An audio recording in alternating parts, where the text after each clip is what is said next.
call us to order at 6:03. I just want to let you know a couple of things about the agenda today. We are going to need an executive session, so plan on that happening later in the agenda. I also want to let you know that Mary Kay Kelly will be attending the meeting. She'll be arriving around between 6:30 and 7 to answer any questions you have about VSBA resolutions and to also participate in our discussion around 3.4 monitoring the superintendent's performance. She was the chair of the Policy and Governance Committee, and so I asked her, since she was going to be there, if she wouldn't mind participating in our discussion.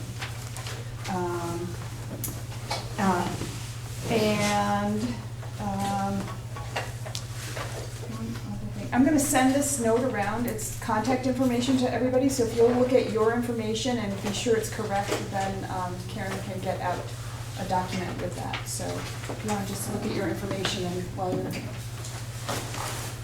going ahead. All right. Shauna's here to take our minutes. Is there any public comment? All right. Hearing none, we'll move along. We're down to the consent agenda. Is there a motion to approve the consent agenda? Jen? I'll make that motion. All right, by Jen. Is there a second? Second. Sarah? Okay. All right, all those in favor of approving the consent agenda, please say aye. Aye. And who's on for signatures today? Do you remember? Isn't it everybody? Well, it is. All right, so here's the here's the folder. Okay. All right, so we'll move down to executive limitations monitoring. The first is the update on the financial report. Howard is unable to be here because he was delayed. But if you have questions or concerns, I'm sure Patrick can answer them, and if not, he can get the word back to Howard and we can get an answer. Any questions? Just one on the invoices that came in late from last year. Yes. It's like a $37,000 total. I'm assuming that's spread out over a bunch of different invoices, or is that Exactly. one big offender of that? I think a lot of them happen to be from Mount Abe this year. It's pretty typical that there are invoices that come in late and sort of miss the deadline and have to be factored into the following year's budget. Yeah. That's a little higher than usual. Yeah. And we're able to sort of pinpoint what some of those are, and we'll work to address that for the coming year. Any other questions regarding the financial report?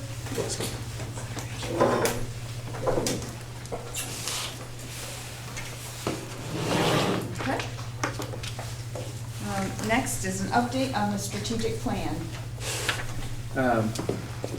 Yeah, so I thought I'd just give you sort of a verbal update on this, and there are a couple of members of the Strategic Plan Steering Committee sitting here, and I welcome you to sort of chime in as you've been involved in the process from the beginning.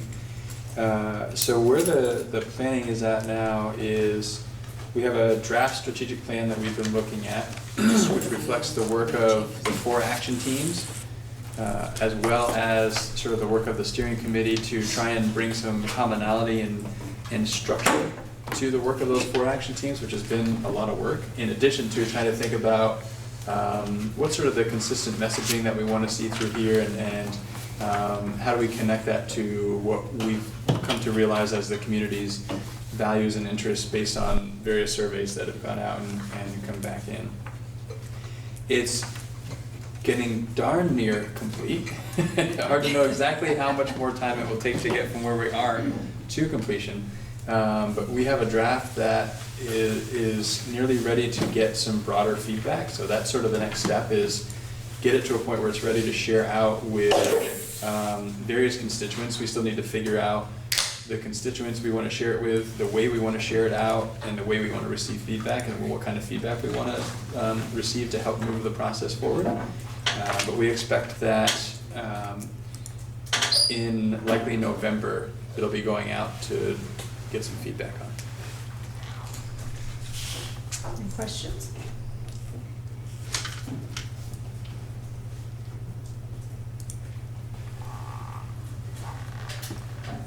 All right. Our next next item is an action item to accept the monitoring report for 2.5 emergency superintendent succession. Is there a motion to accept the monitoring report? Andrew. Is there a second? Second. Aaron? Any discussion?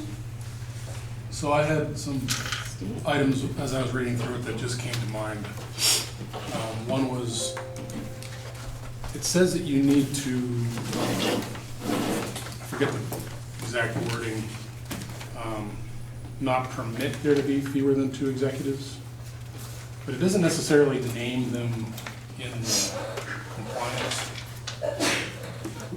in the evidence, like specifically by name. So I don't know if that should be done or not. 2, I think the interim succession team is a great idea. It's included as part of your interpretation, sort of as an additive. But I'm just wondering if it would make more sense to actually have that be part of the base policy rather than part of an interpretation. And that sort of begs the question as to whether or not we need 2 people with full knowledge, and the full knowledge is a little vague, you know, what exactly constitutes full knowledge? So, and it could be tough to have 2 people with full knowledge. Having a team available that's going to be able to help each other out in the succession makes a lot of sense. Anyway, those are all just questions that came up when I was reading through this. Yeah, and I think those are great questions. I think the reality, so in my thinking, as you can see, it's really primarily Katrina, Howard, and Susan are the ones that are attending board meetings that I would say are the 3 that have sort of what could be argued to be the full knowledge.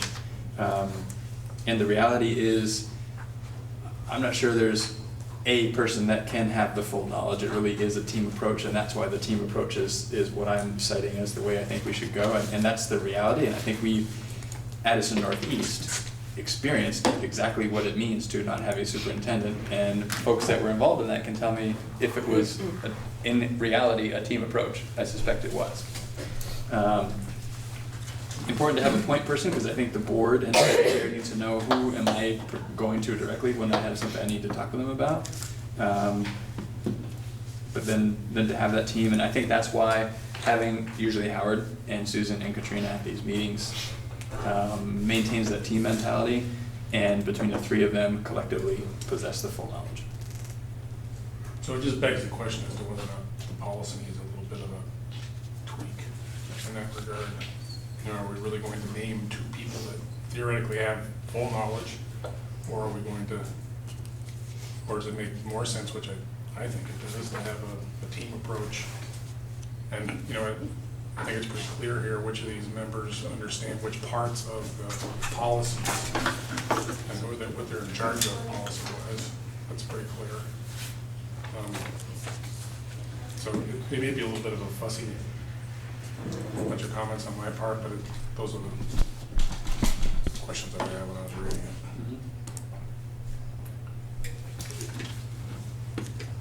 it. Kevin? Just to counter a little bit and add to the conversation, it says no fewer than 2. I think, you know, it should be brought out as evidence as it is with the, you know, that's the layout of the team. If we end up with too much redundancy, or could potentially end up with personnel that are overlapping, and then there's potentially additional costs to staff at that level as well. So I think it makes a lot of sense to leave it vague and rely on input as to how the plan will be effective, as opposed to try to get more detail. Sure. Yeah, I don't disagree. It's just taking the wording as it was, as it came to me in the first paragraph. I was a little bit confused as to the response of it. It seemed as though, here's my team, but which of these 2 people are theoretically the compliance method, or, you know, and maybe I'm just misreading it, maybe it's not necessary to name two people. Jen? I guess in looking at it, I don't have any particular concerns about the policy language. I think it's sufficiently clear, and to me, the way that you've outlined it, as long as we can consider what's included in the monitoring report to be actionable, should it need to be, I feel very comfortable with that. I appreciate that you did specifically outline the responsibilities and a team leader, because I know that was feedback that we gave last year, that had been a challenge in the past, not having that clarity. So I think as long as we can act based on the information in the monitoring report, I feel comfortable with that.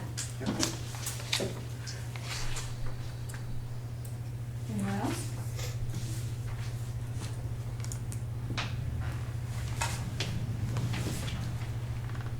All right. So, in a minute, I will ask for you to approve the action. But part of our action involves filling out this monitoring sheet, and in that, our action and our monitoring sheet don't exactly match up. So, I'm gonna ask this question now, and then I can fill this part out, and then when you take the action, then I can sign it, kind of thing. But the question is, based on the information provided, does the board find that the superintendent's interpretation is reasonable? So you can just give a thumbs up, so I'll know what you're thinking on that. So I feel like that's not what it says, though, in the one that was attached. Not to be a pain. Oh, is it? Because this is what. The one that's attached looks like this. Oh, It's the like a worksheet. table. Oh, right. But this is the, let me see what the worksheet's titled. I think the worksheet is specific to 2.5. Right, and I think this is this used to be called this is our response. So I think there are two forms, if I'm remembering correctly. And I think the way that works is, so the worksheet is to help you sort of collect your thoughts and to see, am I a superintendent, or when you have the worksheets for a board policy, are we sort of in compliance? I think there is a question about the reasonableness of the interpretation. Is there sufficient evidence? Is there any reason to believe something's sort of held back or whatnot? And I think that's to help you sort of process the policy to see that I'm in compliance. If it's decided that I am in compliance, this is the signature page Right. that confirms the board's action was to say that I was in compliance. So what you could do is you all could fill out that worksheet and send it to me, and then I could have it as the backdrop information for when we review our monitoring reports, as the back information, and then this would be on top. Was that the hope for these? Yes, Anyway. it did, if you So- saw on the top of the agenda, it said jot down your notes or something on the worksheet. It said right on the agenda itself, it said in preparation for the meeting, jot down your notes on the worksheet. So you could do that. We can also work to make the two one, so there aren't two different sort of documents out there. Well, I mean, I guess my feeling is that it would make sense to be asking ourselves the same questions instead of two different sets of questions, unless, and I know you mentioned Mary Kate came in case we had questions about monitoring, so I don't know if there's some background to why we have two different sets of questions. now? Is this not the part that we were supposed to enlist her support? No, it's later, but, Oh, I'm but sorry. she's here, so we might as well take advantage of her. There's a chair by Allison, if you want to sit by Allison and join us. Thank you. Mary Kate Kelly was the chair, like I said, of the Policy and Governance Committee. She is a member till the end of the Moncton School Board. She is a Moncton School Board member. So is this a good time to talk generally about the policy governance? Sure. Okay. So it looks like a lot of new faces, people I don't recognize. But when this board was created, there was also, I did do a little presentation then. And I know Val and I think Harry Frank came and talked about different ways of governing. You don't have to do policy governance, it's one way to govern. In any type of governance, you want to make sure your role is clear and that you are working as board members and not taking on roles where you've hired experts to do those roles, because if you do that, then you're not taking advantage of that expertise of the people you've hired.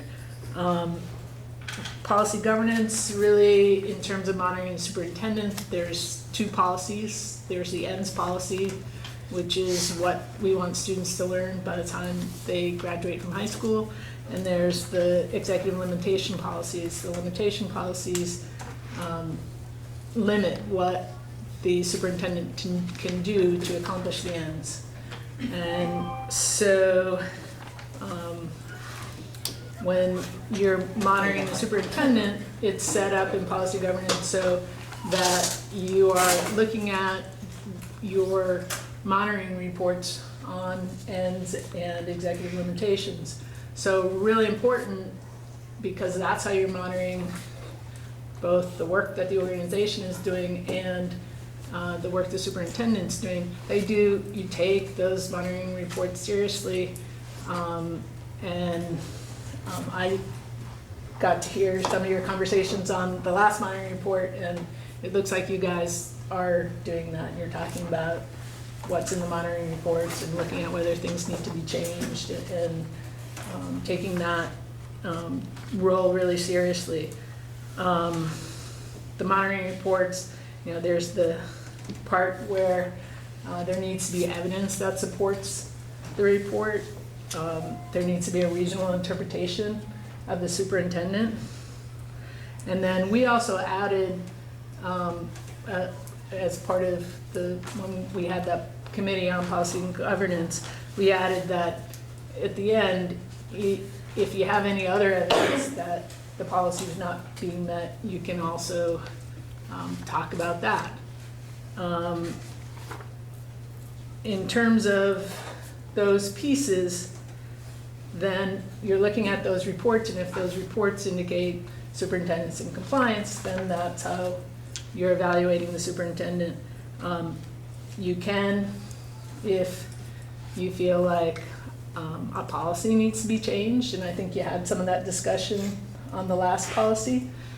We also put in a provision, so when you're reviewing policies, you look at, does any of the language need to be changed in the policy? And if you as the board think that language needs to be changed, then you can do that. The board can also add a policy. So if you think we don't like something that's happening, you can create a policy. Policy governance, though, has a philosophy of, and I talked about that a little bit in the beginning, that your job as board members is to not oversee or not take the role of how are we going to meet the ends. So you're not the expert, you're not telling the superintendent, in order to have all our kids meeting what we want them to meet at the end of their schooling year, we want you to do it this way. So you're not telling the teachers how to teach, you're not telling the curriculum director or the special education director how to do their jobs. What you're measuring is the end result. The ends policy is your most important policy. And so you want to make sure that it says what you want it to say, and it is interpreted the way you want it to be interpreted, and and the evidence indicates compliance. In terms of taking on anything else, you can, as a board, limit things that have to do with the means.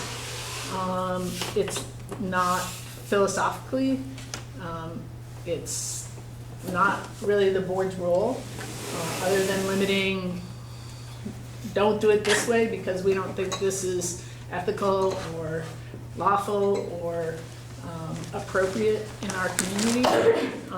Anytime you do take on something like that though, then the superintendent's no longer responsible for the ends. And I'll give you an example that we had the last time I was on the board. Superintendent came to us and said, I want to issue credit cards to employees, certain employees. And we had a discussion about it, and we said, you know, that's not our job to decide whether you issue credit cards. That means you decide how to do, whether you want to do that or not. And then if there's some fraudulent or inappropriate activity as a result of the issuance of credit cards, when that financial report comes, and the superintendent reports that happened, then you hold the superintendent accountable for that. But if you take it on and you say, yes, we want you to give these people credit cards, then fraudulent or other misuse of credit cards, the board's on the hook for that. That's, superintendent didn't decide that. So just really important to keep that clarity, and really important to be really serious about your monitoring, which it looks like you guys are, but particularly with the ends policy. So in regards to that, to the worksheet versus the board response, I think Jen was right. And when we created that worksheet, it really was for board members to gather their thoughts and a way to prepare for a final response. So I think there might be a way to merge them together, or? Yes, so the worksheets, and we're talking about on the superintendent Yes. policy? Yeah, so the worksheets are comments, but a lot, yeah, that sheet that we created, yeah. So that's what you're looking at, but for the superintendent, you're really looking at all of those worksheets from all the monitoring reports. And to what extent was the superintendent not in compliance? To what extent was, you know, sometimes the compliance is, you know, not in the control of the superintendent. And so you're looking back at the monitoring reports that were done throughout the year, as opposed to, you know, just saying, okay, how did the superintendent do, and writing thoughts and comments on how the superintendent did. But so I think. Yeah, because, I mean, this is the one I'm having, and this is the difference. That the worksheet was included in the packet, and the official board response is the one that I think was original all along. It's the simple, you know, the 3 questions. One is the interpretation reasonable, and the other one, does the data demonstrate the accomplishment of this interpretation? And if not, then that's the place for the comments. So, but my understanding was the worksheet was for everybody, and this was sort of the official where I would document all those concerns in this. That was what was contemplated by that. Yes. And for me, what helps me make sense of it is, so prior to this year, all the members of the Robinson board would individually fill out this worksheet. They'd meet as a Robinson board, capture all of their comments from Robinson. The board chair of Robinson would then bring one of those forms to the executive committee. So in some ways you function similar to how the executive committee functioned before, only instead of representing a board, your notes only represent your thoughts. So the executive committee would discuss all the comments from all the boards, and the comments may range. Some people may think there were things that had to be changed, and others thought nothing had to be changed, and ultimately the executive committee had to wrestle with all that information and decide either in compliance or not in compliance, which is the sheet that Dawn is referencing here. That's what that sheet says, yes or no to the compliance, factoring in all those comments. So the way I'm seeing it now is you have all of your individual thoughts captured on those worksheets.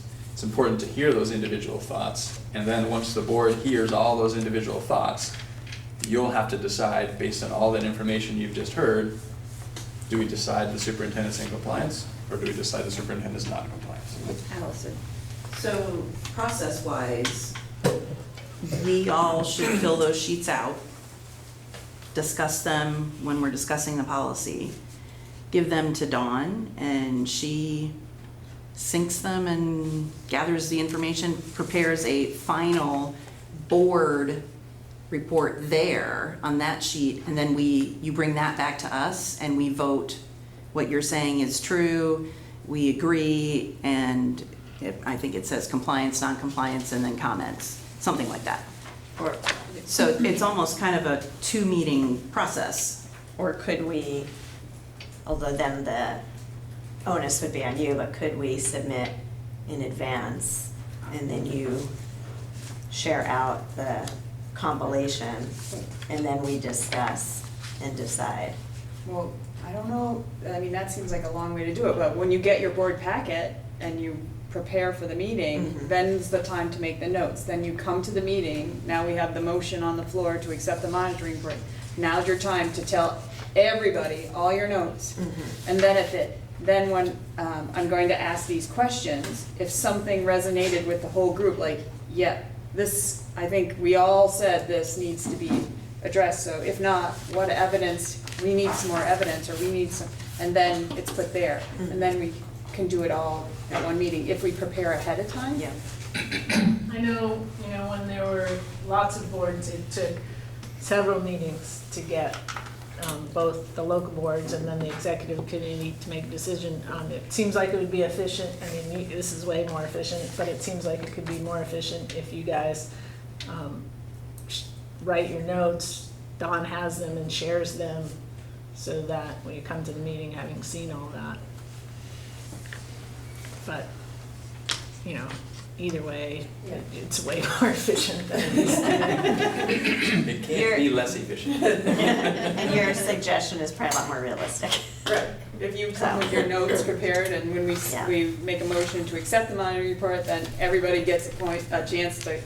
speak about what their concerns are, and maybe somebody hears something, or a couple of people hear something and say, yeah, I'm concerned about that too, and I want it noted, and, Value in the dialogue, for sure. yeah, definitely. So there's nothing that would say, though, that if you came and had the discussion, everything's in agreement, sign off. If there isn't, it can be tabled or postponed or something. I mean, Or direct me to do something different, but I think that's the important thing, is for voices to be heard, but you only act as a united board. It's at this table that the work done Right. at this table that. So what couldn't happen, if Kevin wanted a change made, but only Kevin, I'm not gonna make that change. That has to be a decision of the board to direct me to make a change. Otherwise, you can imagine the challenges of trying to keep a lot of different things going. Everybody happy. Yeah. Jen? So I think that makes sense. I think we need to balance like being thorough as a board and reviewing these monitoring reports with like having a process that allows us to actually viably review them and get them completed. I agree, it's definitely better than it was, but we don't want to make a new process that takes us 3 months for everyone, because we will be going through a lot of these every year. I would ask though, or I would suggest, if it's the will of the board, that we align the questions that are on the form that you're eventually gonna fill out. So literally, to me, it's whatever your first question is, should be the question that's at the top of the first column on this worksheet. Because I don't know, your wording was different. Like this one says, has the superintendent provided a reasonable interpretation of the policy supported by rationale? And yours says something kind of like that, but not really the same. And so I just think we should we should be making notes about the questions that we're actually answering. And I don't care if we have like the extra questions that are at the bottom of the worksheet here that aren't necessarily on the form that you're filling out. But to me, at least if we're making notes about the right questions. that would- And they do sort of ask the same question, but in a different way. And I remember, like, I think there has been work to reword them on several occasions, and I don't know which one was the one that we all liked the best, I but- think it's, the worksheet was more thorough. That's what we spend time on. It is. So, Yeah. I think we just never got to comparing it to the other form, so. the thing that I find odd about the worksheet is that there's sort of a complicated question asked, or several of them, and then there's just a yes or no. And it could be just a yes or no, but if you're in disagreement, there's no actual official place to put that answer down, add what those comments are. So I just made a clean sheet and started writing stuff. We did add lots of comments when Yeah, I would they think, came you out, would, but these are could- pretty You'll notice the provocative space questions. on the Yes. sheet. And maybe that's, if that's the goal, that's fine, it just, Well, have you seen the one Dawn has? It's predominantly white space. It is what, comments, questions, right. and, I wasn't quite sure how this was gonna get processed when I was filling it out, so I mean, I was thinking, is it just like a vote thing? You're gonna take yes or no's and make a vote out of it, or? well, it's more of a tool for you to use when you come to the meeting to have the discussion. So if you think of it as a way to organize your thoughts or your concerns or your questions about the policy, and then, but maybe we can change some of these to match, to take some of those into consideration. And I think part of the challenge is ultimately getting to black or white, yes or no. Sure. I think that was probably the design in asking those yes/no questions to try and help move in one of those two directions. Because a direction to me in the end of you're sort of in compliance isn't useful. Well, there's no startup. It's no baby. Right. So would you be willing to allow this form to be filled out with the knowledge that in the future we would try to get some of this language into this document? Would you be willing to go with that? You can just give me a thumbs up. All right. Well, I'll put that on my to-do list. And this is a great policy to have this conversation around because this is about as simple and straightforward as any of these policies are gonna get, so. It'd be nice to have that ironed out as we get into the more complex. And I would say Jen's comment that you don't need all of that stuff in the final form, but to have the language be Yes. consistent, yeah. is- Yes. I was thinking that myself, that we don't need all those questions, just the big ones that get us to our work. So is the sheet that you have, the questions, how many questions are on the sheet that you have? So I have a big blank space for or comments or questions, and then I have the question, is the interpretation reasonable? Which in the past, because we collaborated all and we saw the interpretation before the policy was, or the evidence and the report was compiled, we all agreed to that long before this process. Then the next question is, does the data demonstrate accomplishment of this interpretation? And if not, what evidence does the board request? Okay. So, my question to you would be, as a board, do you have any comments or questions regarding this policy? Other than what I already said. I mean, well, you had that comment, as a board, is the board feeling like that's a big concern, the question Steve asked? Or is it, I wondered that myself, but now I got the answer and I'm not as concerned about it, kind of thing? It might be, I have more information and I'm not concerned about that.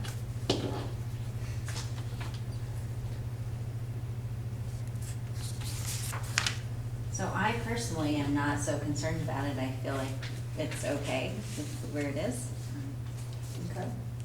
Since you're asking how we as a board feel, and we can only speak for ourselves, Right. take something off there. I'm seeing a lot of heads nodding, so I think. Yeah, I'm not All right. concerned. All right. So, I'm not, does anyone have anything they want to document it as a comment that you think others would be in agreement with? All right, so would you, would the answer to the question, based on the information provided, does the board find that the superintendent's interpretation is reasonable? Yes or no? Yes. Yes. All right. Did the data demonstrate the accomplishment of this interpretation? Yes or no? Yes. Yes. Okay. And then if not, what other evidence does the board request? I don't think I heard any other. Okay. So now moving back to our action item, to accept the monitoring report for 2.5 emergency superintendent succession. All those in favor, please say aye. Aye. Any opposed? Any abstentions? All right. Okay, so it passed. Our next item is under Board Management and Governance. Update on the Community Engagement Committee. The minutes were included in your packet, and Caleb's not here, so I don't know if Jen or Krista are prepared to talk. Are you okay since you're, yes. Okay. So at our meeting, as you can see in the minutes, we left with a task to we assigned several tasks to move us toward having a community forum to different people on the committee. And so Caleb and I were charged with the first step of identifying a facilitator and a date. And so we originally reached out to Val Gardner, who said that she wasn't available and maybe not the best person for this work at this time. And she recommended Susie McCormick. And we've reached out to Susan, and she seems like she would be a great fit for this work. Her website, if you're interested, is creativediscourse.org.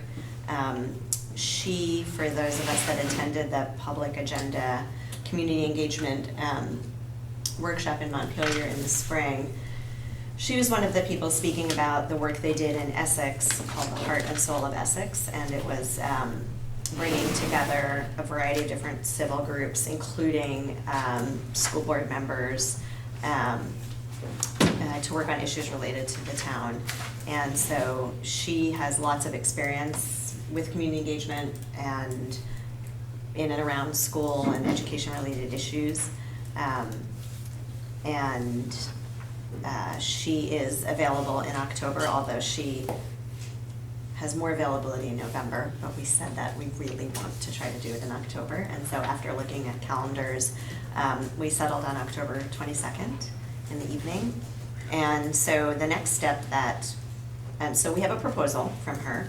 I believe Caleb spoke to you about whether or not we needed to have a motion to approve the proposal, but that we had already been charged with doing this and that we were Right. okay And to our go policy under forward. global, or governance investment, I think really covers us, that there's money in the budget to invest in our governance.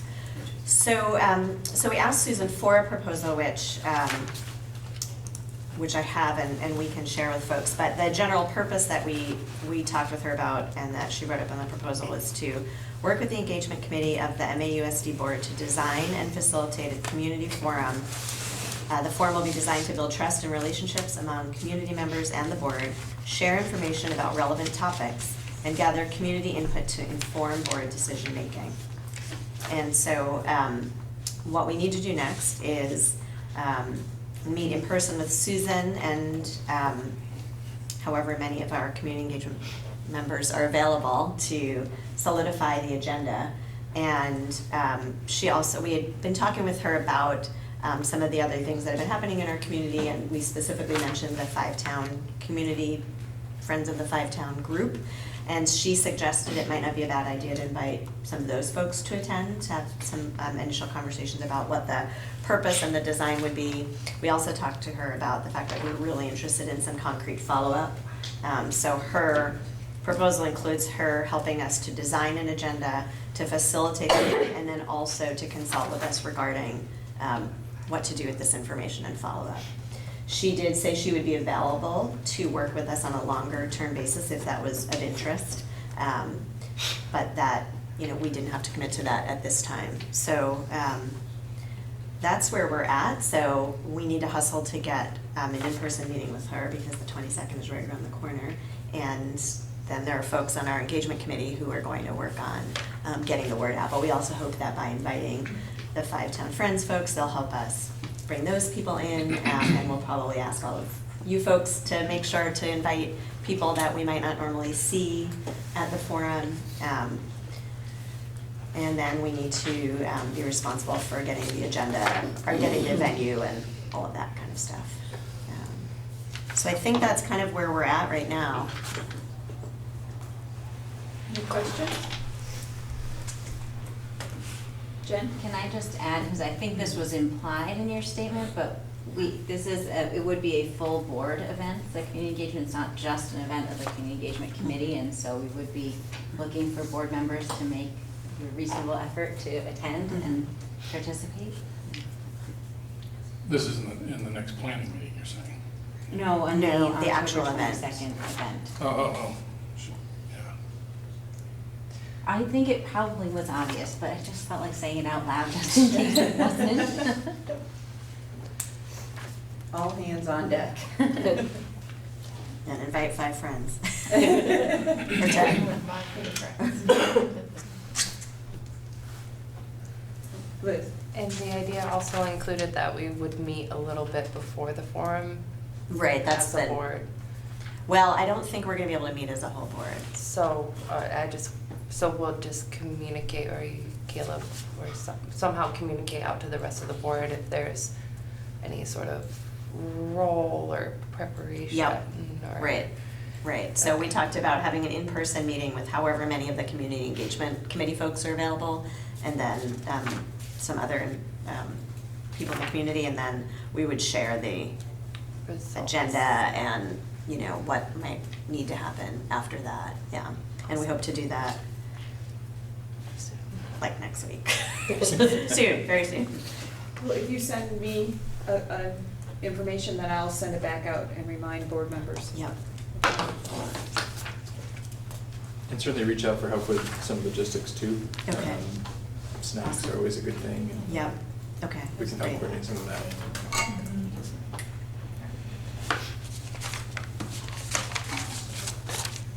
Any other questions? I just want to thank Krista and Yeah. and Krista for all the work and facilitating. I'm excited. I think she's gonna be a really good fit, so. All right, our next item is the legislative update. Mary Kate can answer any VSBA resolution questions. I did send out a document to everybody.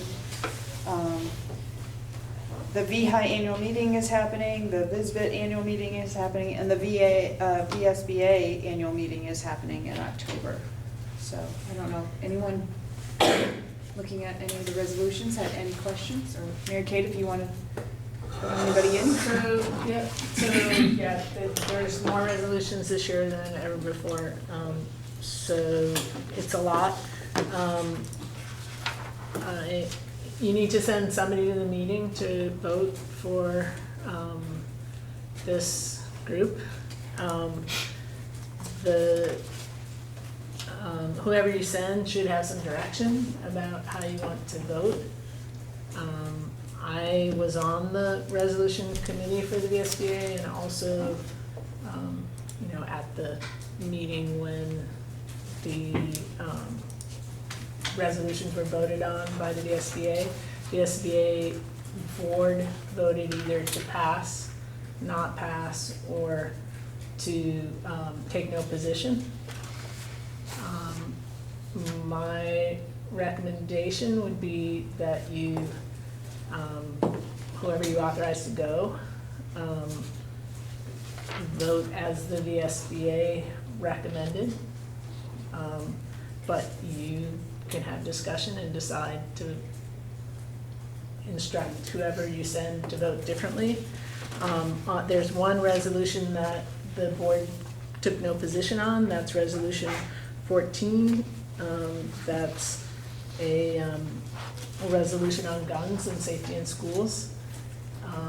You should give instruction on how you want your representative to vote on that resolution, as all of them, but that one there is no recommendation. The VSBA board did not make a recommendation. The discussion was around two things. One, important issue, they want the membership to decide that issue and didn't want to take a position one way or the other. The legislature did a lot of work and passed the gun legislation after the after this resolution was sent to the board, so that's captured in some of what happened. But it's something you guys should talk about and decide how you want your representative to vote. I'm gonna be at the meeting anyway. I'm still elected board member, I'm happy to vote as you guys instruct and represent this board, but you guys could also send someone else if you want. Sometimes what happens is on these resolutions, somebody will amend it from the floor. So you also need to give flexibility to whoever you send. Some of these were not, on some of these resolutions, the board felt supportive of the general idea of the resolution, but the specifics, the board was didn't feel like the specifics were something that they could support. So if the wording was changed, some of these would be more, people would be more supportive of. So I'm happy to answer any questions on any specific resolution as well. Sarah? Mike, why were there more resolutions this year than any other year? I think some of it was there's a lot of turmoil from Act 46, and so there's been some members that have been unhappy with the direction or positions that the VSBA has taken. And I think also the VSBA did a much better job of communicating, because how the VSBA operates and the positions they take are based on resolutions. And so resolutions passed last year by the membership at the annual meeting, and the board supported those resolutions in its work in the legislature, and then some people were unhappy about that, and so I think the VSBA did a better job of letting everybody know this is how we operate, and the VSBA is an organization of its members, and it takes directions from the members as a whole, not any particular member. So, someone might be unhappy, but the group as a whole. So I think that's also part of it.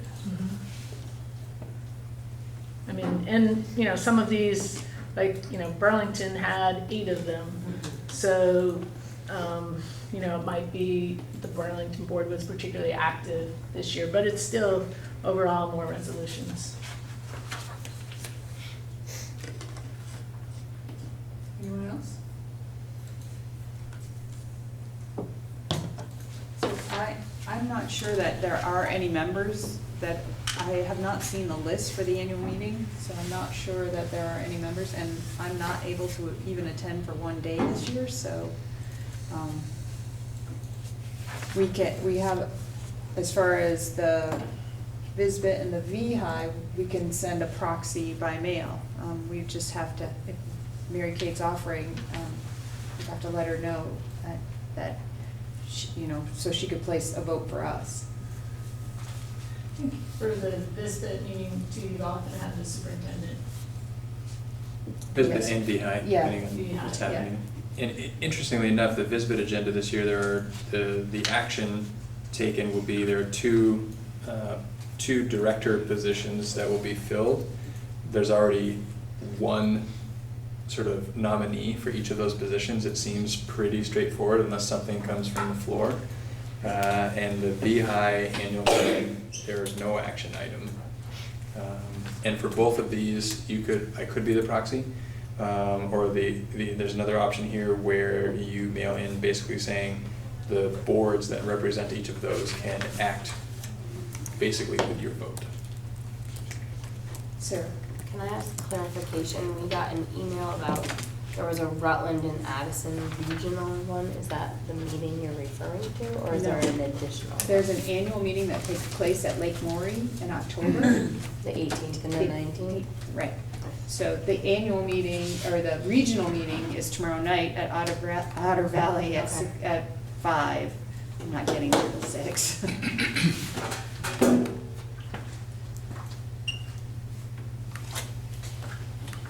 The actual VSBA annual meeting is on the 18th. That evening, right? That late afternoon. There's all sorts of presentations throughout 2 days. as well. Allison? Do you need us to make a motion to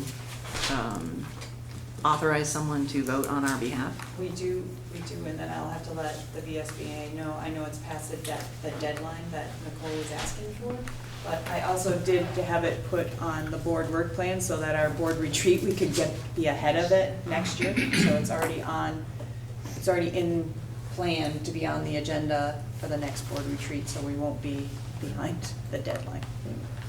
So, And there's an action item later in the agenda to appoint proxies for Right. those. down at the bottom. Okay, all right. If nobody has any more questions? We'll keep moving along. Yeah, I would just say, I don't know if it's an action item, but I would just say, when you appoint someone, it'd be really helpful to give direction on how to vote, but also to give flexibility, and particularly on how to vote on the one that the SBA didn't take a position, which is number 14.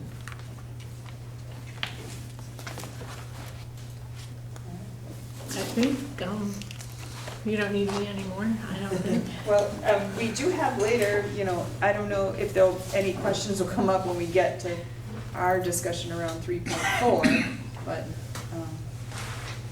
does anybody think they're gonna have questions later? Can Mary I'm happy Kate? to stay as well.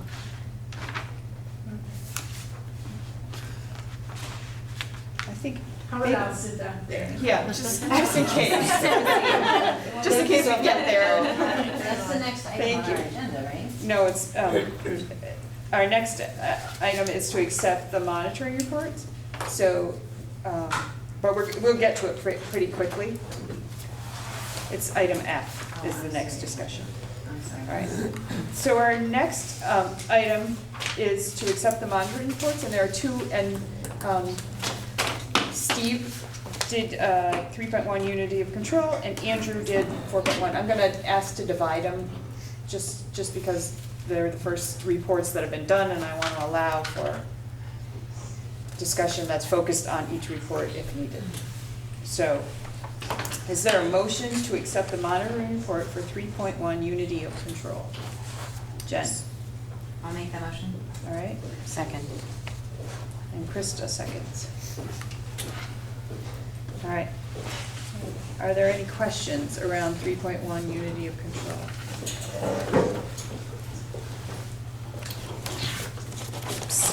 We're gonna have the same, and we're gonna have the same worksheet problems. Good. Because they're all the same.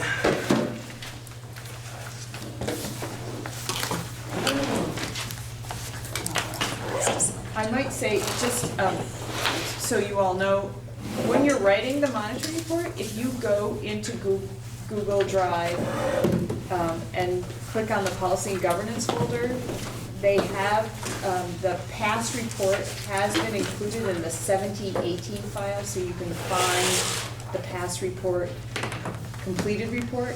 That was a little tricky to figure things out. Yeah, I couldn't find the policy and governance folder. Okay. All I could find was stuff that had been shared with me. Oh, okay. So I was able to, it just happened to be in the stuff that was shared with me, so I was able to find it. All right, so I'll I did. double check. I didn't find a particular folder that just had that stuff in it. Okay. From where I was looking, there was a 17-18 file folder there, and then you open that, and then you could see the reports kind of thing. But I'll do a little back information and see if I can figure out where it is and who's seeing it. I have a couple comments on formatting and stuff, but Sure, if you want. wait until Okay. there's any other substantive questions. Are there any questions regarding the report? Thank you for doing it. Yes, thanks. So just in doing it, I just thought, well, this is the first one that we're doing, so I would try to think about what it wanted to look like and be organized. So this is kind of a format, Andrew followed this, maybe out of desperation, I don't know, but just Completely. followed it, and the only thing that I was curious about was in looking at yours, Patrick, you have a cover sheet. You know, do we need a cover sheet?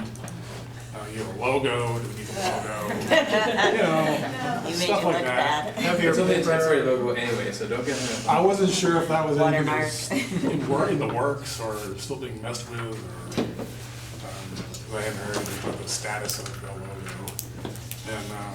And also just trying to throw the letter in front of the numbers whenever possible, because I see a lot of the reports go by with just the numbers on them.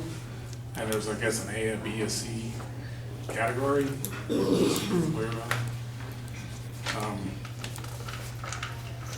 And then I noticed, Andrew, that you thought it was helpful to put the actual conclusion first and then give the evidence in yours.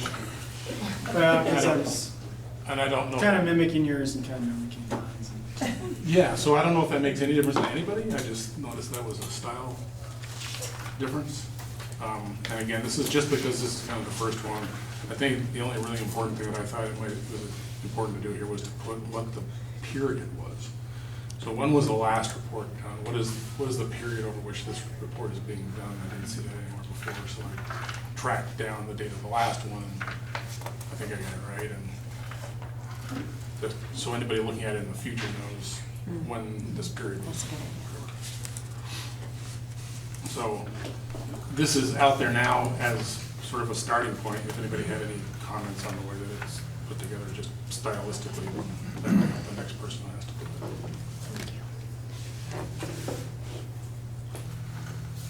Any questions about the content?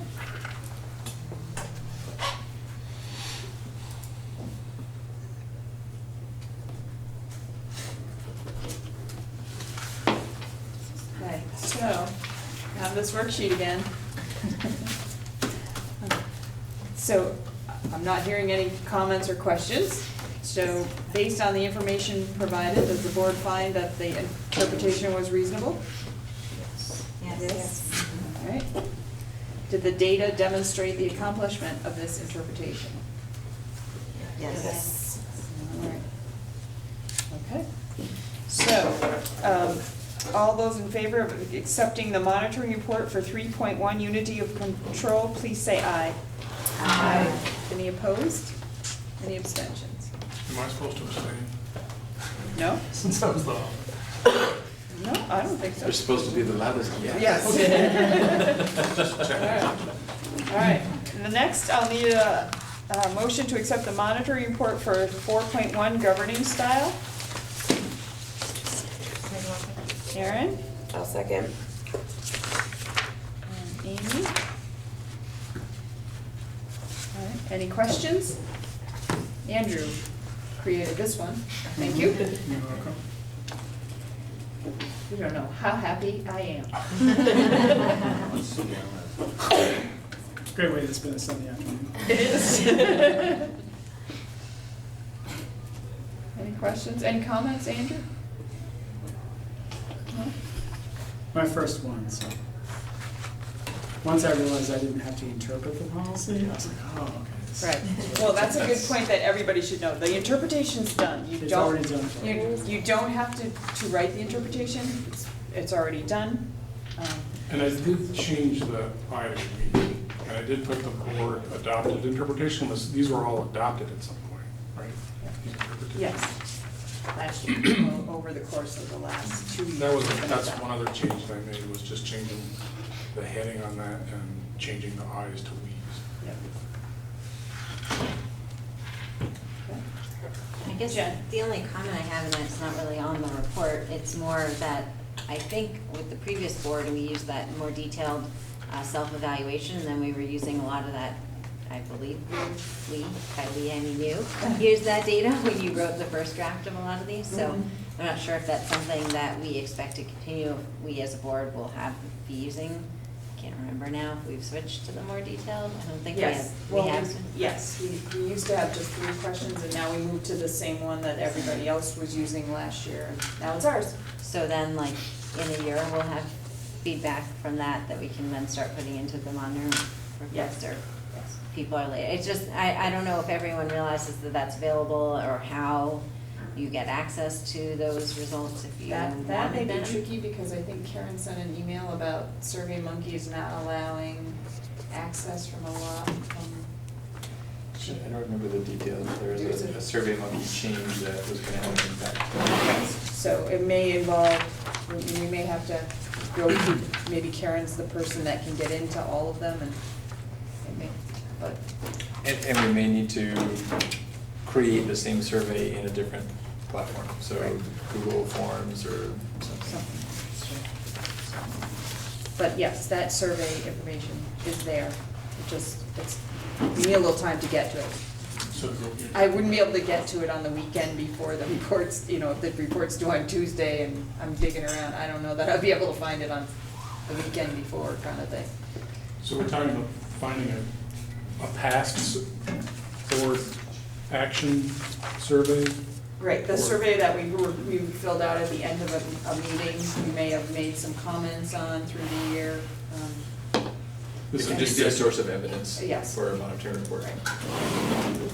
Well, and generally, it's pretty straightforward to export it either as a PDF or in an Excel format or something. Yes. From out to SurveyMonkey, but, if we didn't know to look for it, Right. we might not realize we had that as a possible source of evidence, at least for the 4 policies, right? The board. 3s and 4s are boards.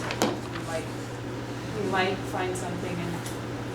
Might be more of a stretch for 3, but maybe. Well, yeah. 3, I think 3 outlines like board chair roles, and you might be able to find that if the board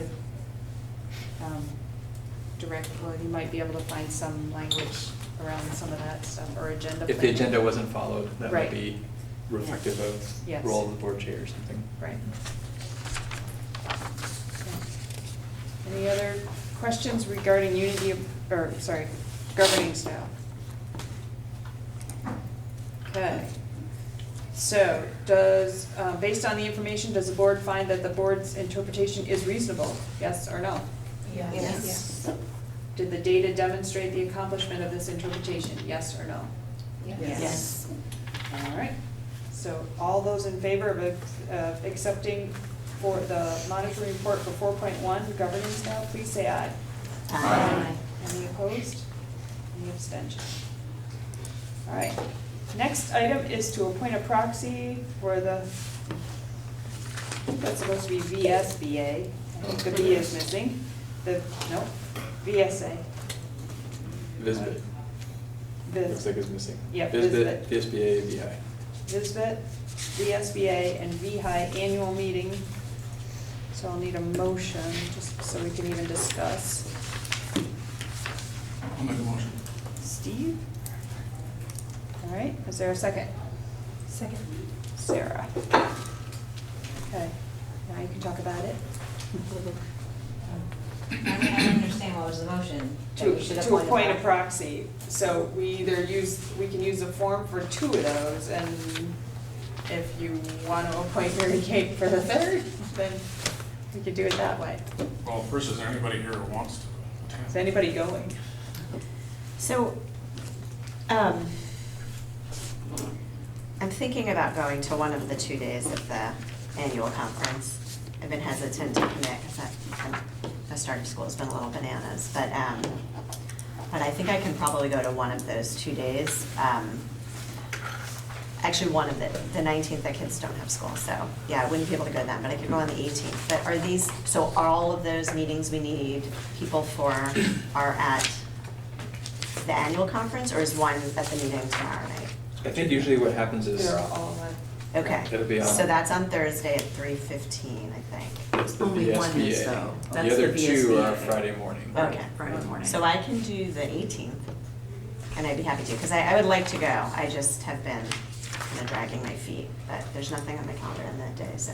And it's the 18th is when the more substantive conversation Cool. and decision-making would happen. Okay. That's the VSBA with the resolutions that Mary Kate was talking about. Oh, okay. And the other 2 Well, there are you the go, next morning girlfriend. when there's no real action happening.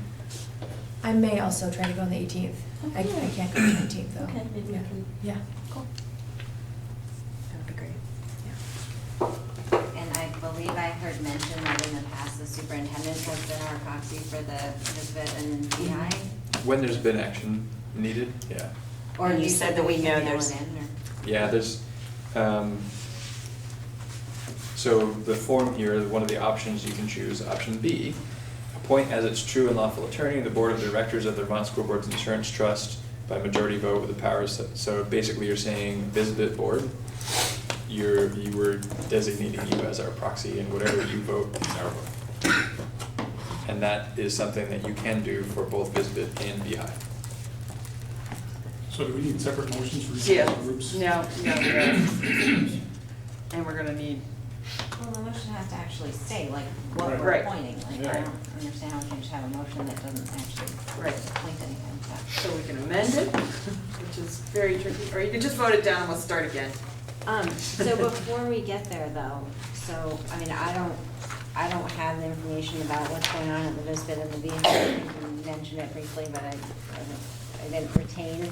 So based on, it seems to me that Patrick, that you are the one with the information about that. Based on your knowledge of the issues that are gonna be decided, do you think it is a wise choice for this board to allow our vote to be with the majority of their board?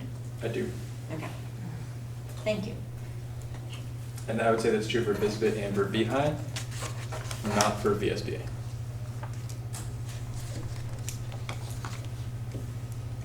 So for VSBA, if we, for example, were to name Krista as our proxy for our board, and then Krista is not able to go, then our board is not able to vote.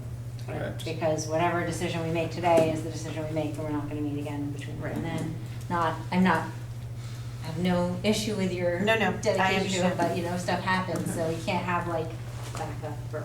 No. Oh, you can't. I was gonna suggest, I mean, Sarah had indicated she was interested in going, so you could have an alternate. Right, I I was gonna don't say. know that you can do that, let me. So the form that I have, Hold on, Mary that Kate. option A is to appoint as its authorized representative to appear and vote on its behalf at any and all meetings of the members of the Vermont School Boards Insurance Trust or any adjournment thereof, the following person. You identify the person by name and title. And it says as a note, if option A is selected, the person listed above must attend in person to vote.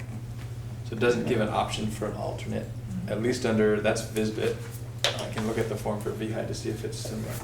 I was inquiring for the VSBA. Yeah. Oh, I see. Mary Kate, do you have? Yeah, I would say appoint an alternate.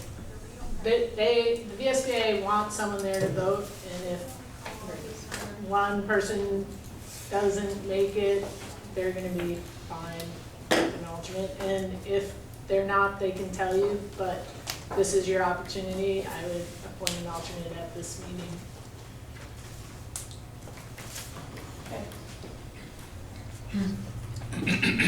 So shall we vote down the prior motion?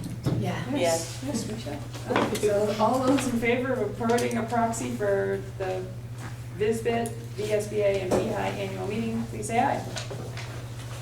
Any opposed? Nah. Nay. All right, any abstentions? All right, so the motion does not pass. All right.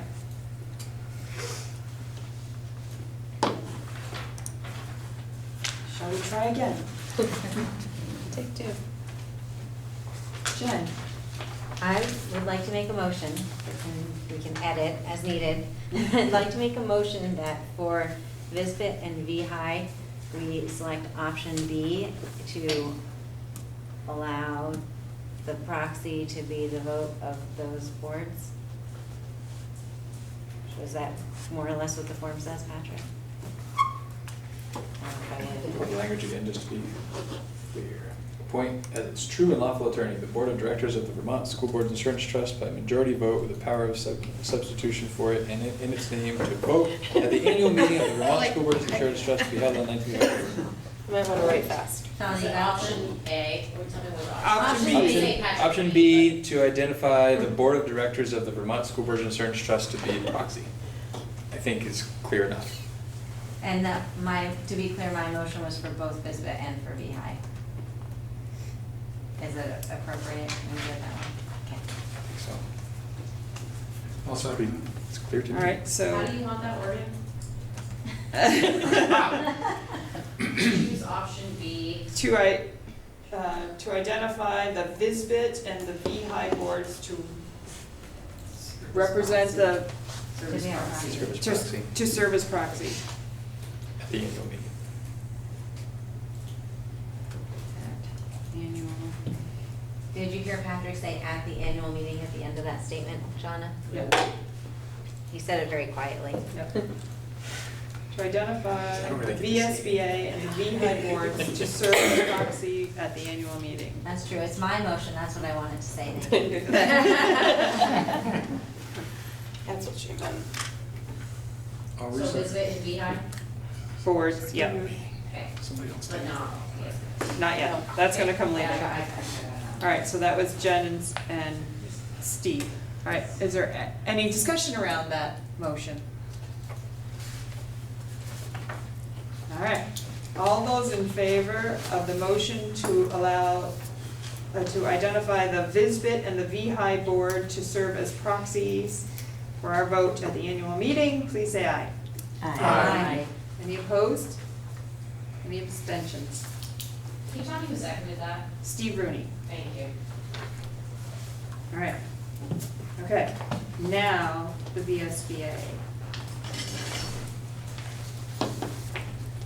How would you like to address the VSBA voting? Erin? I'd like to make a motion to appoint Krista Stringo as our proxy and Sarah McLean, right? As alternate Their annual meeting. at their annual meeting.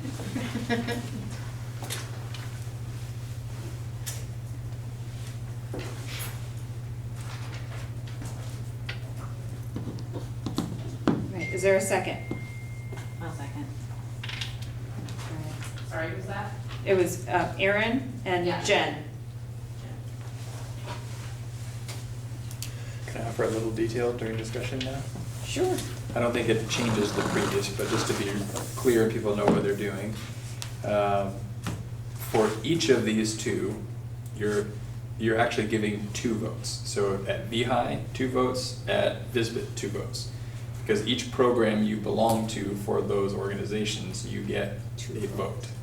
So for example, in VHI, we subscribe to the dental program and the medical program. You get a vote for each of those programs, so you're really, by proxy, giving 2 votes. For VISBIT, we subscribe to the unemployment program and the multi-line program, so 2 votes on that side too.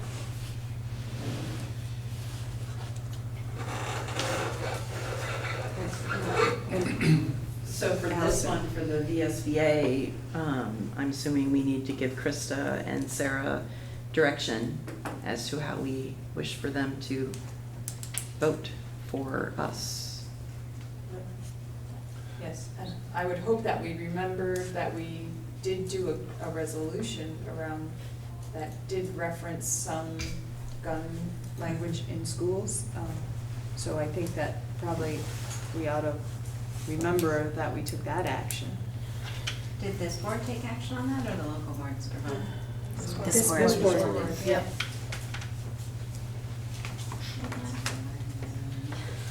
So are we going to go down through each of these resolutions and decide how we want them to vote? Well, I mean, Mary Kate mentioned that we can vote the way the VSBA voted, but on this particular issue, because they took no position, we should be clear about what our position is. So I guess I'm looking at the kind of PDF document that you sent Yeah. us by email, like 2 years ago, it wasn't linked in the agenda, so I hadn't reviewed it as part of the packet, but I have it here now.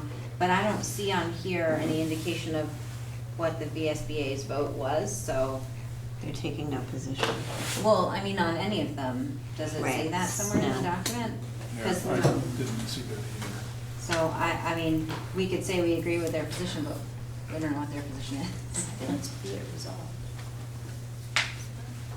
Mary Kate? Yeah, so Dawn, there were 2 emails and we went back and forth because you initially, it was something I had sent out a long time ago Mhm. and you were gonna forward that, and then I said no. Forward the one from Nicole. Everybody should have gotten that anyway. Right. So, I mean, I have those, not that that's gonna be a huge help today, but if you wanna look at that one in particular, at the bottom of them all in that email, it does have how the VSBA voted. So I actually, I'm not getting the VSBA emails anymore. They look Anyone the else? same though. What's that? Just- What Don sent and what you sent look the same from what I can tell. Yes. And it doesn't. I sent that a long time ago to Don, and Don forwarded that. Right. But more recently, the Oh. SBA voted, and that's what I followed up with Don to circulate that one. And I can forward it to you now, Don, Yeah, if I'm that not seeing helps. that one. I know.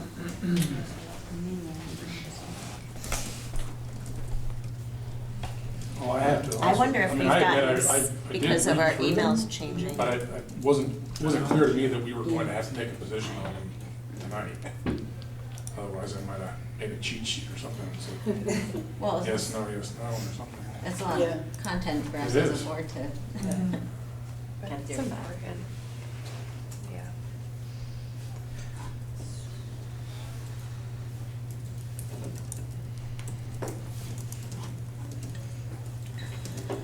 Is this the sort of thing in the future we could do a email response? In other words, theoretically, you could have sent out these resolutions and we could have sent you back a yes, no on them, so that you would have a compiled voice of the board for a proxy?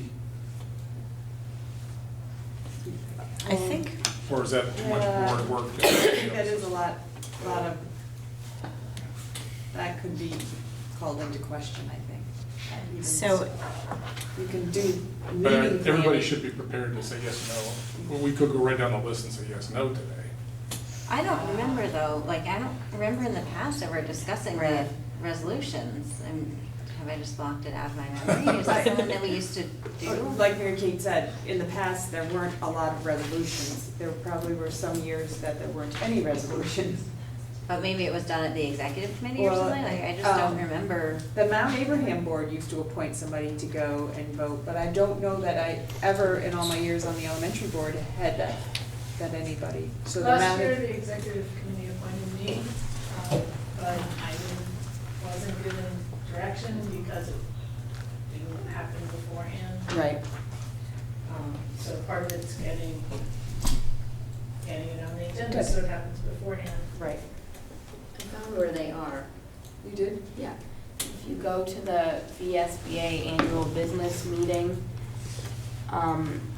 it says in their website, it's in the first line, it says the annual meeting is when VSBA members vote on proposed resolution. It's underlined, that's the link to all of them with where it ends with pass or does not pass. And I just sent it to you, forwarded it to them. Okay.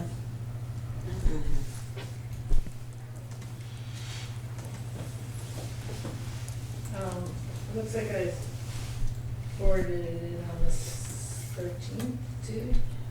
So it's just forwarded the SBA business meeting notification. But that has the link. So, I guess I would also say that I feel like perhaps we don't need to have our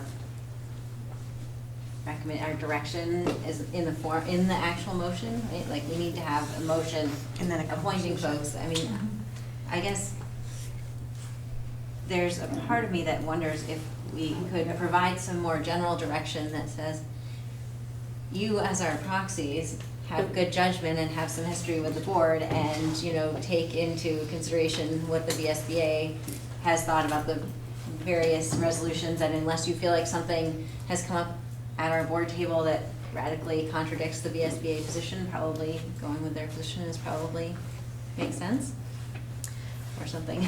I don't know if that's too broad to be useful, but seeing as it's something, like directions never been given before, the fact that we're actually assigning a proxy and we're doing good. Can I jump in, Dawn? Yes. I'm just wondering though that, because now I'm looking and I'm seeing which ones were passed, which ones weren't, and, my next question is why? And really, probably the only person who knows that answer is Mary Kate. And, we could sort of guess at this meeting what we think this group would want, or we could just say, we're gonna go with the VSBA, or we could talk to Mary Kate and get a backstory. I don't know what makes the most sense.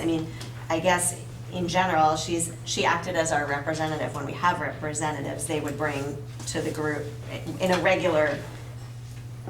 a different sort of setup. It would seem like the representative would go, things would be discussed, we'd hear about anything that we might wanna weigh in on, and then we'd know as a board what our take was on those discussion items. But we haven't had that because of just where we're at. So I guess we're in a funny position now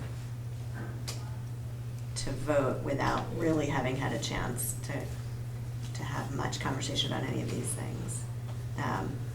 So it seems like we have the option of just going with what the VSBA says, or getting the Cliff Notes version and discussing now, or I don't know.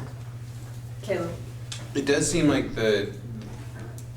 what we really need to give our proxy for is the votes that relate to the programs we're enrolled in. But that's separate from this. Understood, and I'm just thinking that like the resolutions, I don't know, there's 23 pages of resolutions. I think that they come from a lot of different school districts. Maybe a third of them come from the Burlington School District, and then probably a bunch of them speak to some similar things, and like their therefore sections are, kind of general direction to the General Assembly to like look at the role of local control. There's some themes in there, so my guess is that at this meeting it's gonna get to some degree sussed out and narrowed down, and I don't know, I kind of feel like for this board to, with our proxy that we're giving to Krista, also try to give direction based on this sort of whole group of resolutions is just not, I don't think it's as important as the core thing you're going to do, and I think that I would definitely trust your discretion, and I would be frankly surprised if they all come up for a vote, and I would also be surprised if the ones that do come up for a vote are really close votes. I would guess that the ones that come up are gonna have a certain consensus behind them. I could be wrong, but I just kind of see that like if one school board has sent in a resolution that wants the VSBA to act on something that's one of 24, and I just don't think they're gonna have to have some gravity to get through. I could be totally wrong, Mary Kate's been there before, but just having seen resolutions like this play out in other formats, I don't know. It seems like it would be maybe a waste of this group's time to really try to, in a granular fashion, go through them. Mary Kate? So the process is each one of these will be up for a vote, and so that will happen. In terms of getting into granular detail, I think if there's something that whoever your proxy is, Krista or Sarah, they've been on this board, so if there's something that's not consistent with what this board has discussed, they can deal with that at the meeting. I do think it might make sense, and I don't know if you guys want direction on the resolution 14, given that this board has passed a resolution and that the VSBA hasn't taken a position on it. But other than that, in the future, I think it would make sense to try to plan it so that everybody reviews all the resolutions and you're able to talk about them at the meeting. Because this stuff is really important, because the VSBA does have an impact on legislation. And so this gives direction for the VSBA position. So, and if there's any specific resolution looking at it at this that anybody has a question on, I'm happy to talk about it. If you want me to give some sort of overview, but it'll take, it'll take some time, so.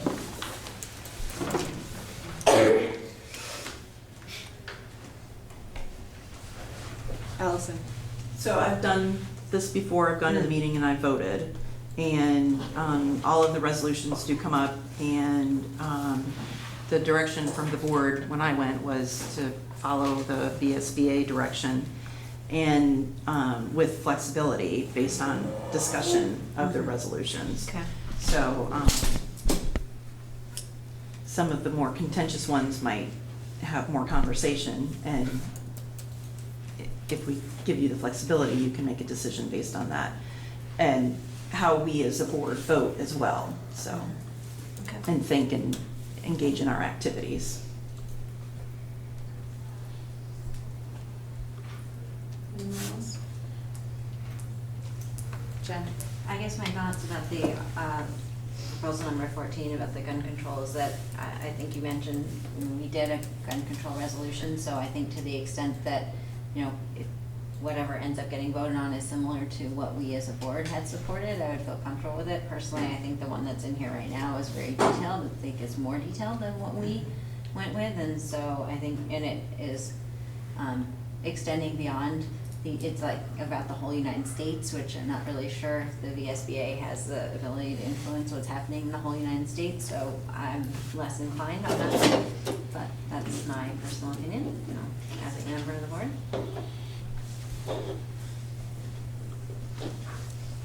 Any other comments, questions? All right, so here's the question.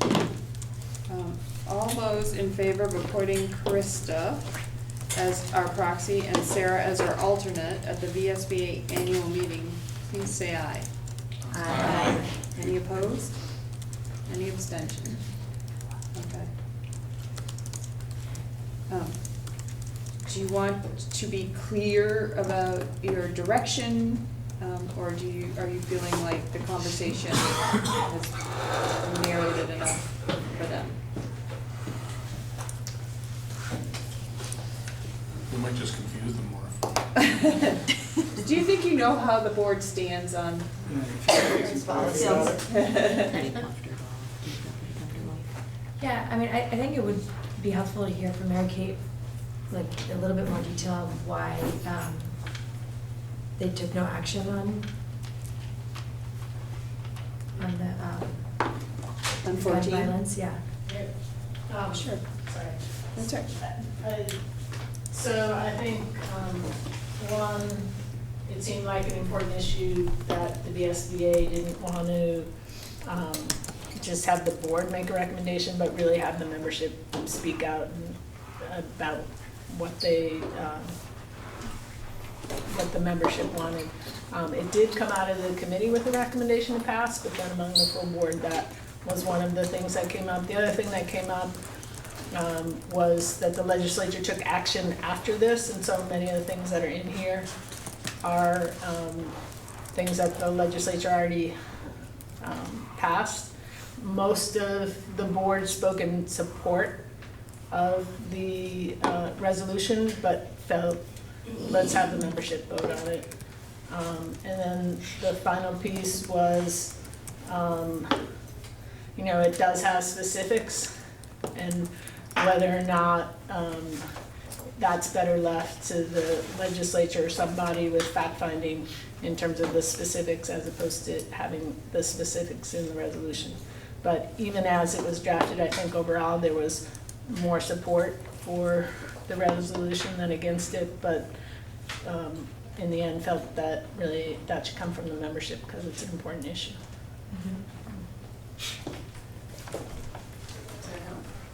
Yeah, it does. Liz? May I ask to hear Patrick's thoughts about how we might vote differently from the suggestions here? Any of you just, I know we don't want to have a long conversation, but I feel like it does feel important to me. On number 14 in particular? Well, or- anything that really stood out to you, maybe the one that stood out most to you.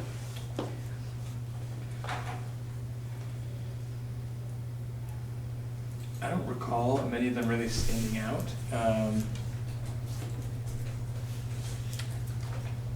And I guess for me personally, I think about, I'm imagining the time the VSBA board spent deliberating over each of these and thinking about what way makes sense from lots of different perspectives to act on this. I know I haven't spent that kind of time thinking about each of these individually. It doesn't seem like this board certainly hasn't to date and likely isn't going to spend that time prior to taking this action. When I find myself in those circumstances, I tend to trust the people that we have in those positions doing the work to represent us. And to Mary Kate's point, they intentionally didn't take action on 14 because they want to hear what's the will of the group. I think that's the important thing to focus on. And thankfully, I think this board did pass a resolution relative to that specific resolution that I think offers some guidance to the people you're appointing as proxies. So that's really all I have to offer to this. And it kind of sounds like that's the direction that this is going anyway, so I think that makes sense. Thank you. Okay. All right, shall we move along? Okay, our next action item is to appoint members to the bargaining council. I think we talked at the retreat about appointing 6 members, so we'll need a motion to appoint members to the bargaining council, but we probably should name those members in the motion, I would think. Did we not do this at our Well, first meeting, We have 3. like We have March 3, but I think we decided at the retreat that We there. want more. We want more, That's right. so. In particular because we have both support staff and professional Right. staff. Yeah, gotcha. So the current 3 are myself, Allison, and Krista. Yeah. So, are there 3 more board members who are interested in this task? I will volunteer. As will I. Thank you. I will. So there, I guess. But that was easier than That was great. So, I'll make a motion. So Jen's gonna make the motion to appoint. Do it quick before they Let's change do their this. mind. State the 3 that are already on. Yeah, you should. Yeah, okay, so to appoint, and Sean already knows who we're gonna appoint, Dawn, Allison, Krista, Steve, Sarah McLean, and Amy as representatives to the bargaining committee. Thank you all so much. Put that in the motion if you want. Is there a second? Second. All right. Sarah LaPearl. All right, any further discussion? All right. All those in favor of appointing Amy, Sarah, Steve, Krista, Allison, and myself to the bargaining committee, please say aye. Aye. Any opposed? Any abstentions? All right. Next is a discussion item around 3.4 monitoring superintendent's performance. So I put that on the agenda after our brief little conversation at the retreat about and I just wanted to have a discussion before somebody, I don't remember who signed up for 3.4. Does anybody remember who signed up for 3.4? It's on the work plan. It is on the. Is that the one in November? Caleb's doing it. Is that, I thought it sounded familiar. Scrambling to look that up. I just wanted to have a little opportunity, because I think I remember hearing a conversation at the retreat, somebody saying, well, I never evaluated the superintendent before. This is not the superintendent's evaluation, this is how we evaluate the superintendent, and this describes what we use to evaluate the superintendent. So I just thought, the Policy and Governance Committee had a really good discussion about the difference between the two, and so I wanted to allow a little time for that since it's a new report that people are doing. Although interestingly enough, on the work plan, both the superintendent evaluation and the monitoring report for the superintendent's evaluation happen on the same meeting. Huh. We'll see if that is useful or Right. not, and we can make adjustments in the So, future. so the contract language specifies a timeframe for the actual evaluation, using the outlines from the policy, which Caleb would write the report for. So, that there are two things that happen simultaneously, but they're not the same. We're not doing a report on the actual evaluation. Right, a report of the policy. Policy, right. So Caleb is simply reporting on how we did on the last, Right, which we haven't done, so he's gonna have to look at the, he can look back at the past one to see, you'll have to, you know. look and that one back. kind of went around and around, didn't it? The last Well, one? no, what happened the last time was, the evaluation was done, and then there was, actually a piece that hadn't been done before, which was more of a public statement about the fact that the evaluation was done after the fact. Because the official evaluation really happens in executive session because of the nature of the discussion. So, the executive committee and the superintendent agreed on a statement that we felt comfortable that could come out to the public after the executive session work. Okay, so what's coming up on the work plan simultaneously here again? Monitoring That report. actual executive session is going to happen? And, At the yes, same time that we're assessing how we did the last time? yes. But that's Interesting. in November. In Yes. November, 2 months. And the Does last seem like one, unfortunate. sorry, I think you just said this, but I'm like 10 Yeah. commas behind. Wasn't the last evaluation within the past year though? Like sooner than, is this No. coming up sooner? I remember it's sort of around like in January. It's supposed to be done by Right. in It has a December. date of, It's it's December, right? You December. have to know by December what So our the decision is. first year it was later, I think. Right. Earlier. It was It was different. different the first year. first year we had a check-in earlier because we didn't wanna wait all the way through the thing, so we Right. checked in earlier and it was outlined in the contract language. And Right. then we went to the language of either end of November or beginning of December. There's a little bit. So it has been a dead- year. Yes. Okay. Yep. So, and I feel like I'm gonna confuse everybody when I say this, and even saying it makes me feel confused.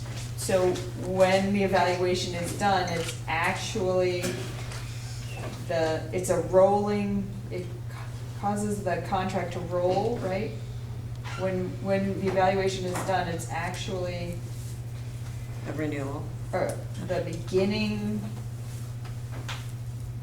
because of the way, if we weren't going to renew, we have to give notice by a certain date. So when we actually have the evaluation and, move on, we're actually in the first year of a 2-year, right?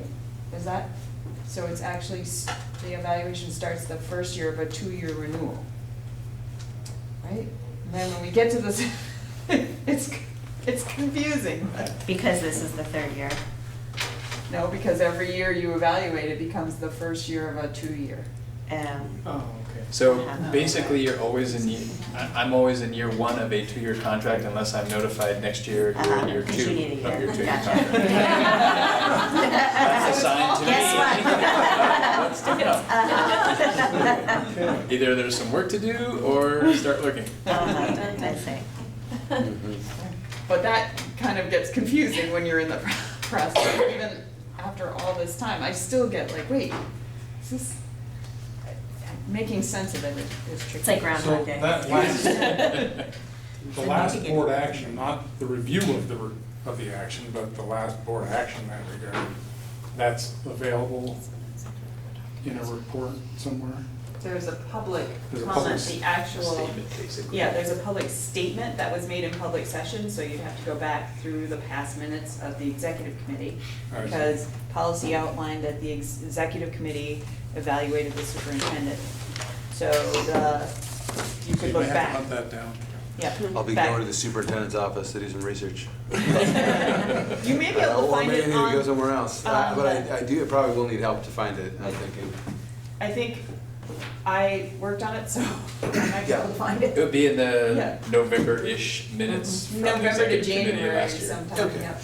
I'm sure I'll find it. So, But will it be articulated enough that Caleb will be able to say, yes, we, it was, or not we, but the folks that did it in a way laid out. yes, It's not yes. too cryptic, too. Nope. Okay. Nope. Great. And the monitoring report has been written before, so Yes. presumably you could rely on some of the information that had been referenced in the past too. Yes. Yeah. So, okay. Any other concerns around that policy, understanding it? So if we're going to do an in-session evaluation in November, is there anything we need to prepare for mentally to do that? Well, no, because our 3.4 outlines the criteria we use to evaluate the superintendent, so. Right, so we should review that. You should review 3.4. Everybody should review Yeah. 3.4. Okay. You should be, Last and year's- you should be last looking year's at, Last year's. Caleb's report as he prepares it, and like Mary Kate said, doing your due diligence, going through the reports, and, paying attention to what. Right, but as you said, that But they're happening Right. simultaneously, we're gonna wanna sort I mean, of we'll jump, sort of. jump the gun a little bit. Theoretically, a week, so, in the board packet, a week ahead of the meeting, Right. the very recent version of 3.4 is yet to be completed, will be Right. included in that, so you can review that process Yeah, in the monitoring report as you're thinking about engaging in that process that night. That's why I think it'll be curious, I think, to have a discussion about the timing of the monitoring report and the actual evaluation of the superintendent and what makes sense in terms of how we build next year's work plan makes sense. And we'll just take notes and make that adjustment for the work plan next year. Right, because there are probably gonna be some adjustments anyway, because the policy outlines that the executive committee is tasked with the task of evaluating the superintendent. Now, we don't have an executive committee anymore, so we're gonna have to change. find language that fits the SD, so. Okay. All right. Next is a discussion around student reps on the school board. I happen to be looking on the VSBA site. There is a handy little presentation about student voice on school boards. So if you want to take some time, and there is a video or there is something, this little packet to read, but the Mount Abraham board did for many years have two student reps, and they did two student reps so that if one was too busy, the other one, they would swap off and they could both attend meetings. And so in the course of our retreat, something came up about student voice, and so I put it down to sort of have a discussion. You don't have to take any action tonight, it's more of put it on the radar. Kevin? So how is the student or students appointed? Is it done through like student council, or they don't go out and get voted by the town? No. In the past, what community council did it, they had representatives who were they would find two that were interested, and they would ask them to come attend board meetings. So, but it was more in-house, they did it with their community council. Probably important to clarify they're non-voting members. Right. They don't attend an executive session, they don't vote, but they do provide sometimes a clear voice of when you're debating an issue. Caleb, I don't know if you want to talk about school councils in this light, because both of these folks in G and H would both be in the advisory council format that Right, I sort of tossed out there that you could. right, suggest and as which is well. related to what we had voted on or discussed, didn't actually vote on specifically, but came up previously. Yeah, I mean, I don't know if those are kind of two separate things. I mean, I think one thing in our discussion of school councils is sort of the difference in format that would afford for people coming, and this isn't really talking about, this is talking about reps joining our regular business meeting, and so in some sense, though it's some of the same people maybe, I think it doesn't necessarily replace that potential outlet that school councils would serve, but there might be some natural overlap there, I agree. Yeah. Yeah. Jen? I think it's an interesting idea. I have not been on the school board with student representation before, but I know when we did the Act 46 presentation to the Vermont Board of Education, they have student members of that board. And so I think it's an interesting idea. I will be interested to think about how the students could represent all of the schools that we oversee, because it's a little bit different than the Mount Abe having, because presumably you're not gonna have elementary members on the school board. So if you're having probably high school students to have the patience to attend these meetings, then how can they also be representing, you know, the student voice at different levels? But it certainly would be better to have a voice than not. So, I mean, I can bring this back for a discussion again, go out and read what the VSBA has out.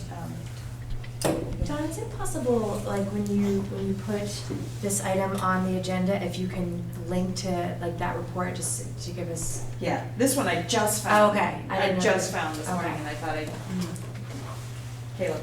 Are we talking about both students and staff right now, or is We're it the just next? talking about students right Okay, now. okay. Staff's, I guess has a little more involved. Yeah, no, I have a question about staff. Allison. Do we know of other schools that are in SD that, well, if they're in SD, they run pre-K through 12, so how do they do it? Like, how does Winooski do it? You know, best practice, good examples. Yeah, I can look into that.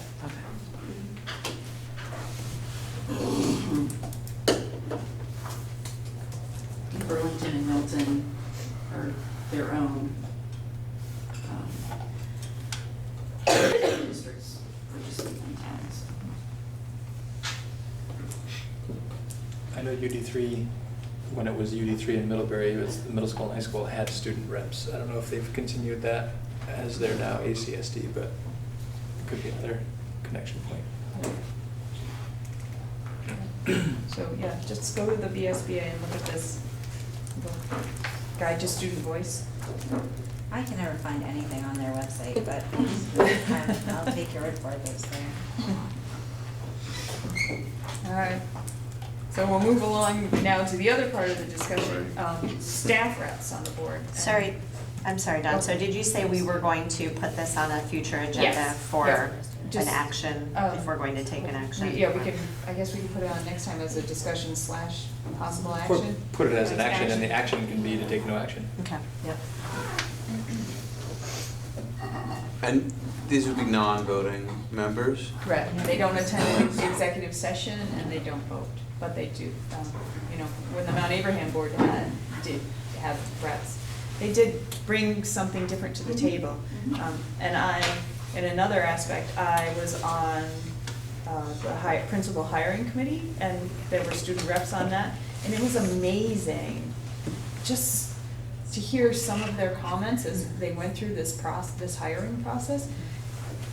It was amazing to hear like how they pinpointed an issue, and then the other piece was to see the adults react to what the kids had to say. It was very powerful.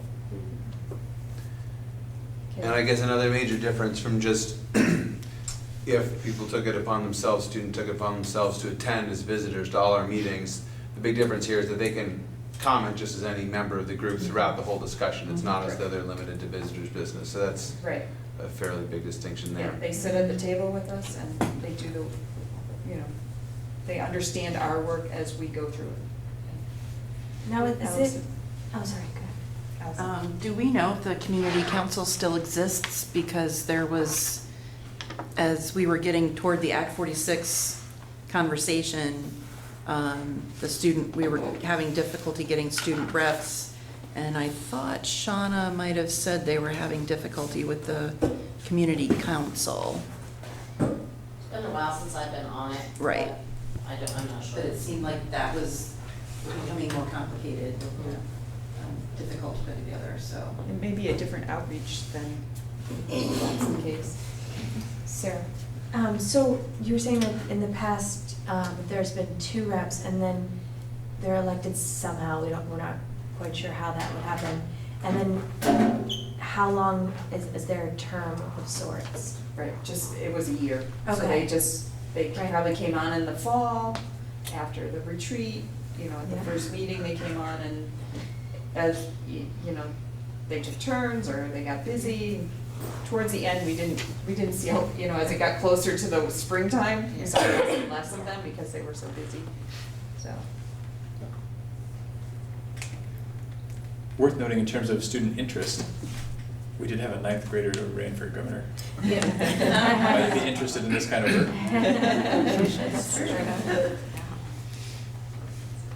All right. Everybody good with the student? You can go out and get some more information and we can talk again. All right. The next item was staff reps on the school board. A little more tricky because we are a policy and governance board.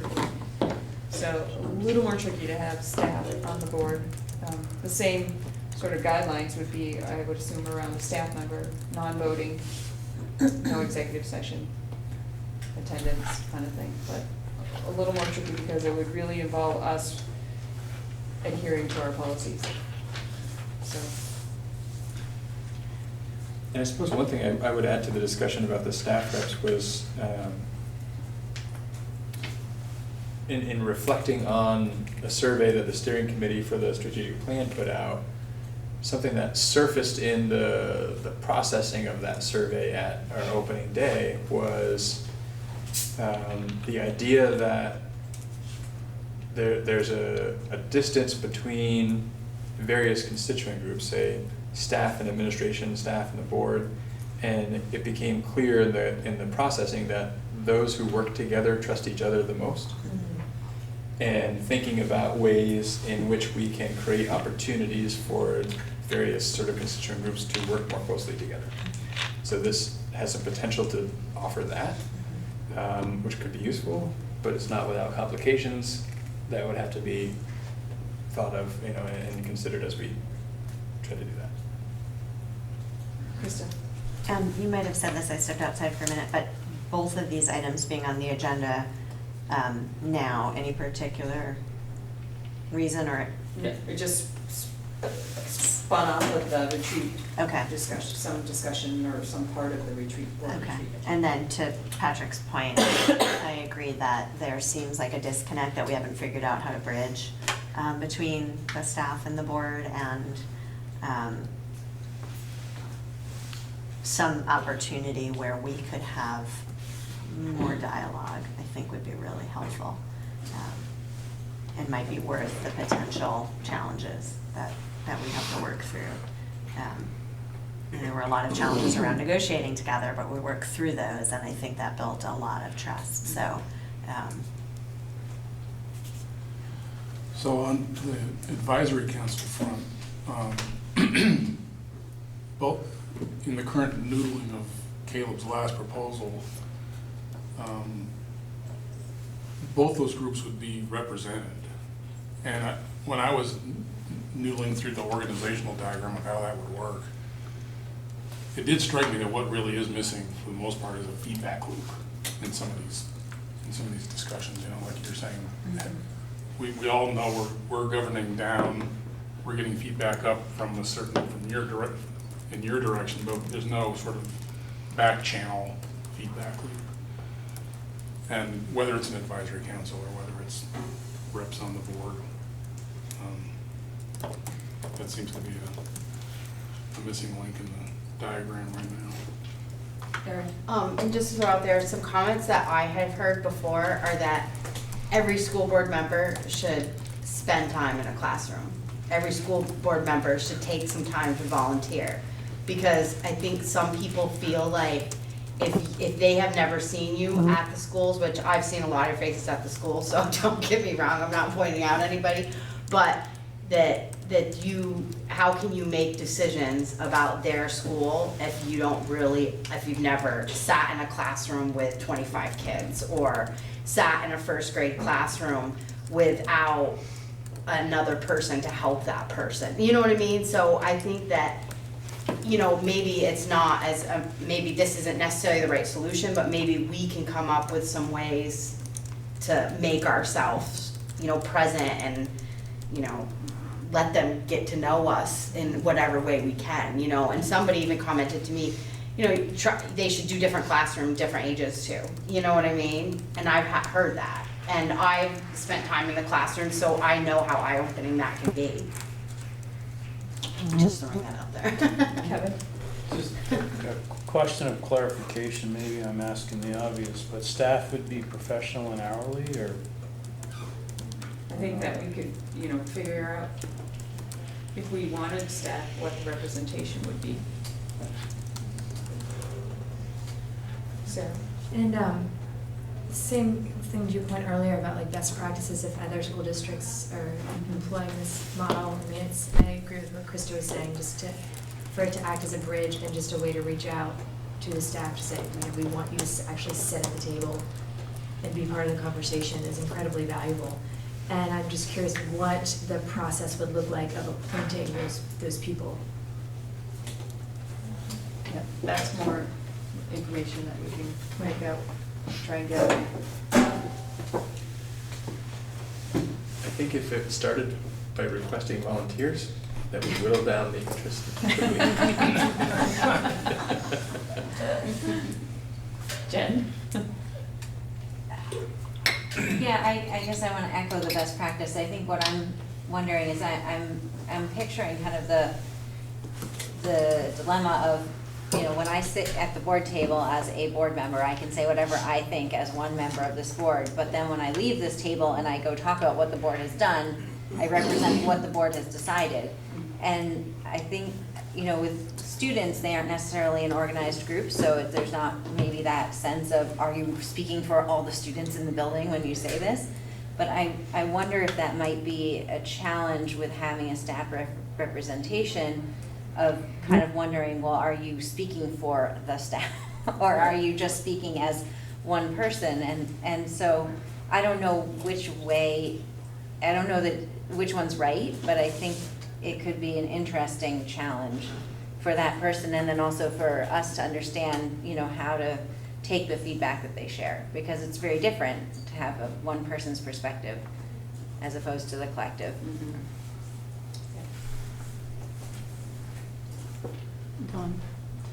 And I would suggest that we have at least one support staff member and one professional staff member, not necessarily in the negotiation. I mean, they'll be there, but so that we show that we're in touch with the fact that it's not just professional people that we need to hear from. We need to hear from the support staff as well.